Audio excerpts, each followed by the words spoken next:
አረቄት አቆምሽ ድሮ አረቄ አቆመሽ አሁን ጠላና ቡናሽን ነው መኮመኮሚ እኔ አረቄ አልወድም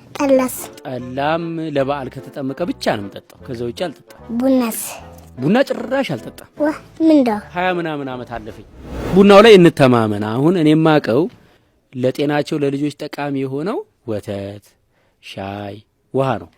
ቡናና ጠላ ለልጆች በጣም አደገኛ ነው አንደኛ ጠላ በልጅነት ሻውን ከጀመርሽ እኮ በኋላ አንቃራሪ ነው የምትሆኚው ሳርግ ነው አዎ ዘካራም አይደለም አይ አሁን ከጀመርሽ እኮ ሱስ ይሆንብሻል እኔ ብዙ ሰዎች አውቃለሁ ከልጅነት ጀምረው አሁን ሰካራም የሆኑ ህይወታቸው የተበላሸ በጣም ብዙ ሰዎች አውቃለሁ እሱቆ ታውቃለህ ግን ቡና ህፃን ለምን ይተዋል እሺ ቡናውን ችግር የለውም እናትሽ ታስተውሻለች ጠላውን ግን ቃል ግቢልኝ ለኔ ከበዓል ውጪ ከዚህ በኋላ ይቅርብሽ በእናትሽ ለምን ጠላውን የምታቆሚ ከሆነ እኔ ሽልማት እሸልምሻለሁ አይ እኔ ጠላላው እኔ ደግሞ ጠላ ሰው ደግሞ ሲጠጣ ያምረኛል ግን እኔ የምመክርሽ እንደምንም ቀስ ቀስ ያልሽ ጠላውን እንድታቆሚ ነው እኔ አልቆም አሁን ላስመጣልሽ አንድ ጣሳ እስቲ ግዙላት ይምጣ ሰው ማስቸገር ሆነብኝ